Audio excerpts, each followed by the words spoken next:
All right. Are you ready to continue this? This is the project that never ends. So you've got your Pac-Man to eat the pellets all the way to the end, okay? Now, a ghost is supposed to be chasing him. So let's make a new layer called Ghost. And let's go to our library, and then we're going to put in our ghost. Now, Ghost, the ghost does not bounce, does he? He's just going to come down here and he's going to chase our little Pac-Man from scene A to scene B. So I'm going to make this ghost and tell the ghost to be smaller. And actually, let's start off in frame 1 so we know what size we need to make our ghost. Is the ghost supposed to be a little bit bigger? Does that look good to you guys? Just a nod in agreement, and that'll work. Now, we want the ghost to go from point A to point B. So we're going to put in a keyframe, insert a keyframe, hold down our shift key. It'll give us a straight line.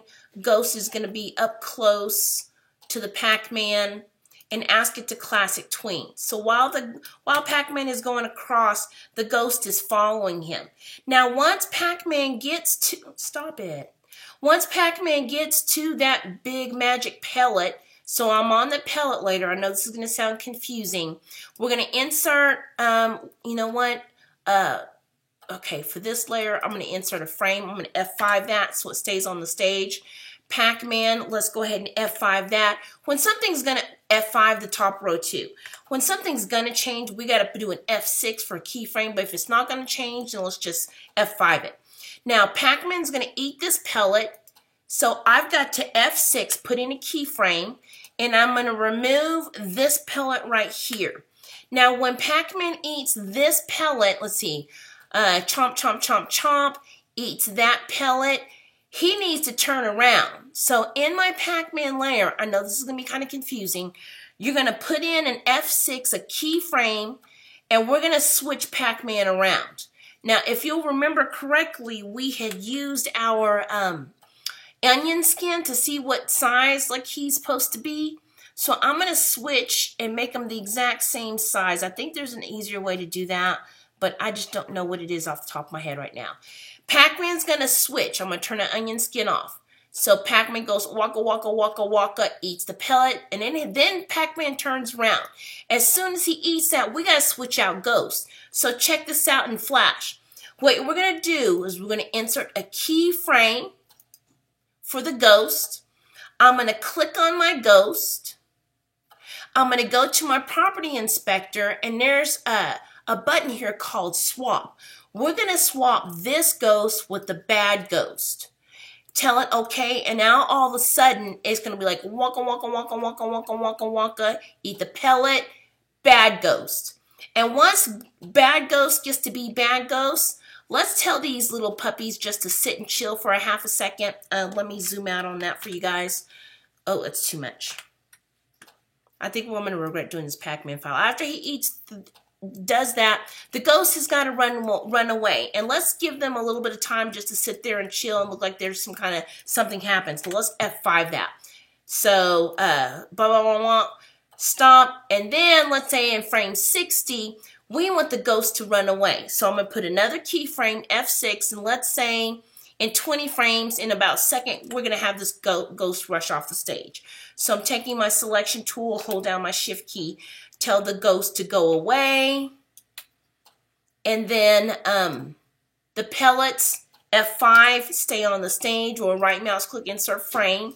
And then on my Pac-Man, since he's going to eat the pellets, I got to insert it right here. Insert a keyframe, right mouse click, insert a keyframe, go to the end, tell it to insert another keyframe, and then move that Pac-Man over here, holding down my shift. He's going to eat this ghost. I'm going to have to change the layer that the ghost is in so we can actually see it happening. And let's ask both of these fellows to do a classic tween. So we're going waka, waka, waka, waka, waka, waka, waka, turn around, and he chases the ghost, and it happens very quickly. Actually, he eats the ghost maybe in this frame. So when it gets to this frame on the ghost, we want the ghost to quickly go away. Does he fade away? What happens to the ghost? Does he disappear? Let's just tell it to insert a keyframe. Let's classic tween it and click the last keyframe once, click the ghost once. Let's tell that ghost to just alpha out. So that, and in Pac-Man F5 or insert frame, we're telling this to happen, and when he goes, then the ghost disappears. And then after the ghost disappears, we need to keep those pellets. So do you remember which F that is? No, I'm not trying to say a bad word. F5 or insert frame. Those pellets still need to be on there because we need Pac-Man to eat like a fruit, don't we? So the ghost has gone away. All right, ghost has gone away. We can tell Pac-Man from here to turn around. So you know what? This is getting super complicated, isn't it?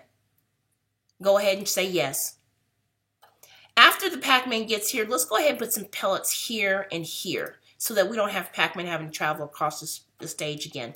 I'm just going to lock these layers, make another layer, and call it pellets 2.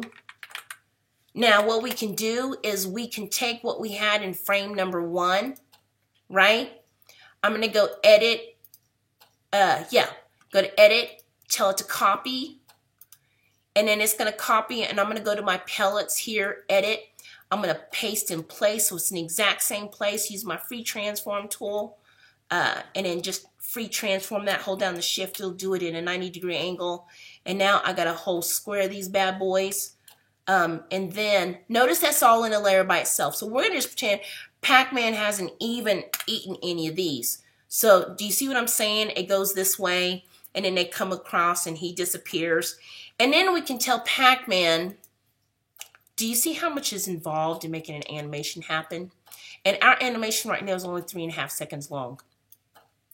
He eats that, and then what we want him to do, we want him to go a little bit further.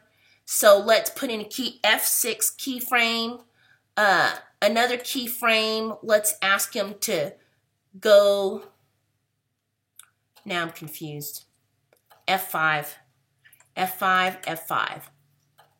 Tell Pac, he goes here, from here to here, there, I'm going to tell Pac-Man to scoot over a little bit. So I'm going to classic tween that. Once he gets to the corner, instead of having him turn, I'm just going to insert a keyframe and just rotate him. That honestly is our easiest thing to do. So, because he's not going to do a turn, that just takes too long. And let's say to 135, let's F, except for the ghost layer. We need everybody except for the ghost. F5 it, because that keeps it on the stage. And now Pac-Man has turned, and we want Pac-Man to go from here,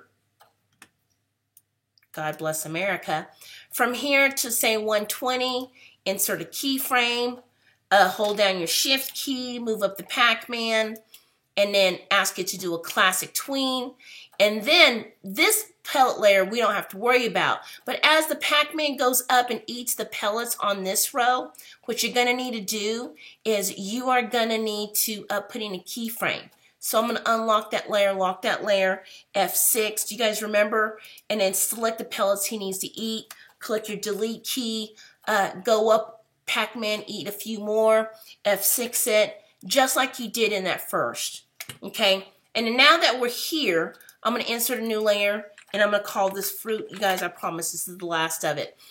Let's have the fruit start bouncing. Do we want Pac-Man to eat the fruit or not? You know, let's just have it bounce across the stage. How's that? No chasing of the fruit, because that just seems to be a lot of trouble. I'm going to put my fruit in, say he turns here, and that's when the fruit appears. To make that happen, what I'm going to have to do is put in an F6 for a keyframe. Now, if I don't put in a keyframe here, that fruit is going to instantly show up, and I don't want it to do that. And even at that, I want my fruit to bounce. So check this out. I'm going to go to Insert New Symbol. We know that we have this fruit here, but I want this, I want my apple to bounce. So let's call this apple bounce. I know this is not going to make any sense, but the rule in Flash is that in order to make something happen in this timeline, it's got to be converted to a symbol. We have this apple here. I can either make it bounce on stage, or I can have it bounce up here. And I just want it to go up and down. Now, this is already a symbol. Stop it, Flash. I'm going to have the fruit go up. Let's say frame 10, F6. Oh, I'm going to do 2 keyframes. Keyframe, keyframe. The one in the middle, I'm just going to tell it to go up. And I'm going to squish it a little bit because it's a bouncy fruit. I feel like I'm yelling. Does it sound like I'm yelling? And then just classic tween it, classic tween it. So it's going to start and stop at the same spot. It goes up and then it goes down. Now, when I go back to scene 1, I told in frame 100, I want this bouncy little fruit to show up. I'm going to throw this on the stage, make it smaller. It's kind of a big fruit, huh? If we do a command return, you see it bouncing? Now we just got to tell the apple to bounce across the stage. So apple to bounce across the stage from frame 100 to frame 135. F6 it, move the apple across. Sorry, Pac-Man, you lost, you missed the fruit. Classic tween it, and boo-boo, this thing is done deal. Now, right here, you don't see it bouncing across the stage. If you'll click on the keyframe once, click the symbol on the stage once in your property inspector, if you tell it to act like a graphic, then you can see it bounce on the stage. Now, it's bouncing too fast. No, too slow. We can fix that. Go to your Apple Bounce, and let's just tell it fewer frames. Click in the gray to deselect. Click about 5. Right mouse, click remove frames. And it should, remember the closer our frames are, remove frames, the quicker it goes. So let's see it bounce across the stage now. Okay, that's a done deal. Now save it, and I will want your original file in the Save Here folder. Sorry that took so long.